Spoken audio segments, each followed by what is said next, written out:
Olá, aventureiros! Hoje faz 30 anos desde o lançamento do primeiro filme do Vingador do Futuro, lançado 1º de junho de 1990, estrelado por Arnold Schwarzenegger e Sharon Stone. Eu sou o Luiz, bem-vindos ao Monstros e Aventuras, e vamos falar desse clássico que adapta o material de Philip K. Dick, um dos maiores escritores cyberpunk que já tivemos, e vamos falar as 5 grandes curiosidades que tem em torno desse filme para vocês os conhecerem melhor. Lembrando que se vocês gostam do tema, aproveita para dar um like aqui embaixo, clicar no sininho para voltar para receber todas as notificações do canal e vamos embora pro vídeo. Primeiramente, sobre o próprio roteiro. A questão muito importante é que o filme é a adaptação de um conto do Philip K. Dick que se chama Total Recall, que é justamente o nome original em inglês do filme, que é justamente a empresa que faz a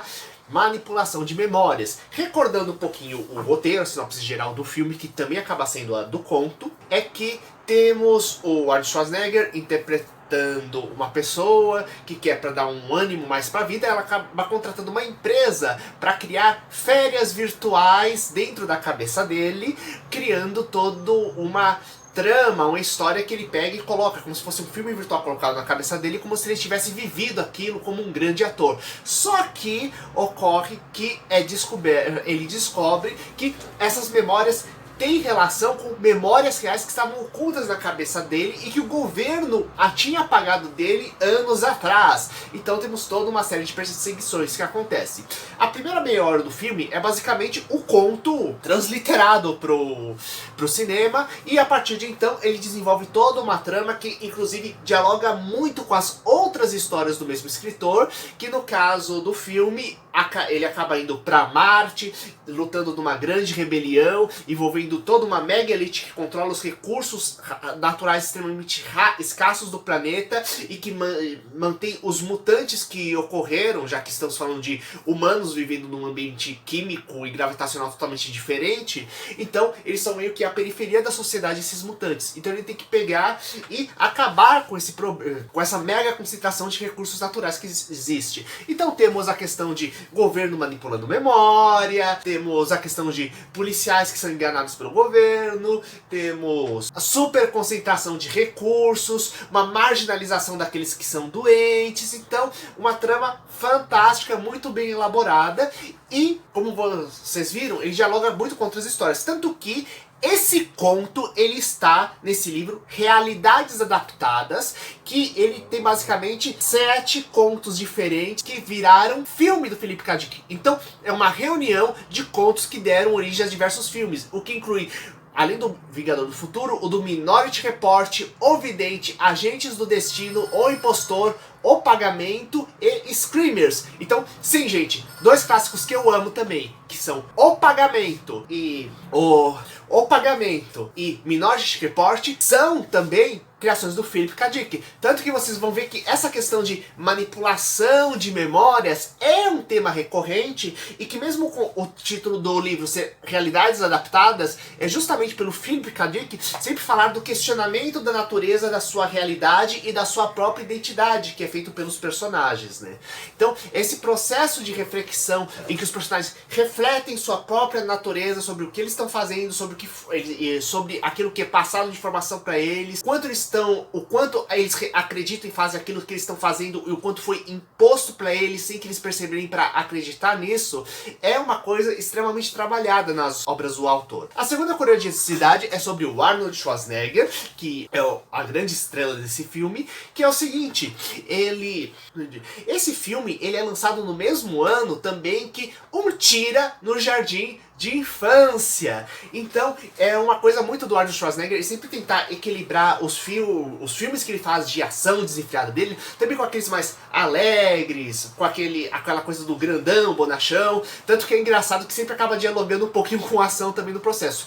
Tanto que os filmes anteriores que ele tinham lançado justamente em 1988, por causa que em 89 ele estava justamente filmando esses 2 filmes, antes disso ele tinha lançado novamente justamente a dobradinha, que era Irmão Gênio, Mills, né, que é a comédia que ele tinha lançado, ao mesmo tempo que Inferno Vermelho, outro clássico de ação dele. E no ano seguinte ele pegaria e faria em seguida o Exterminador do Futuro 2.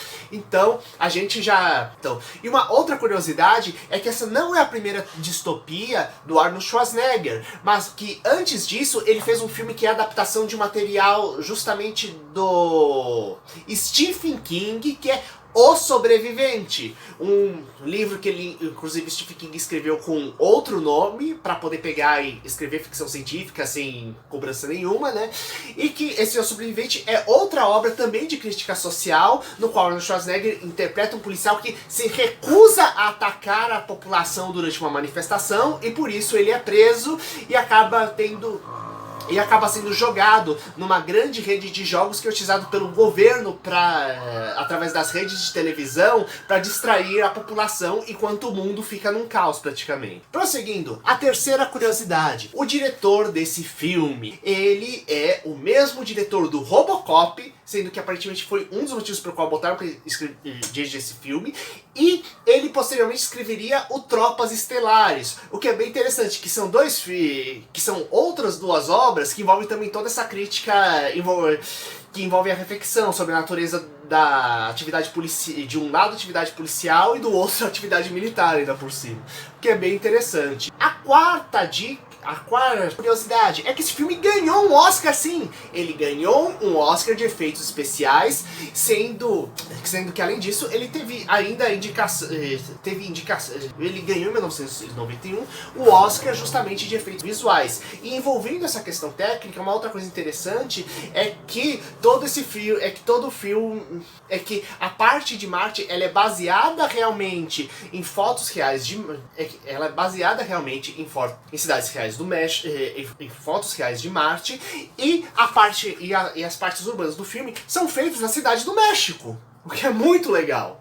E por fim, a quinta curiosidade é que temos um conto brasileiro que ele dialoga, que é perfeito para quem quiser alguma coisa no mesmo estilo, que é o Sobre o Domos de Aço. Ele é escrito por Jean Gabriel Álamo, no qual temos uma bióloga tentando conter uma infecção, tentando descobrir os esquemas, as conspirações governamentais que envolvem uma epidemia, só que uma epidemia na primeira colônia em Marte.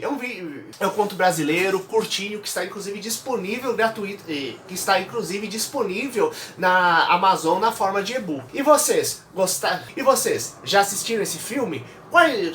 O que vocês acharam do remake de 2012? Deixe os seus comentários, compartilhe com seus amigos e até mais!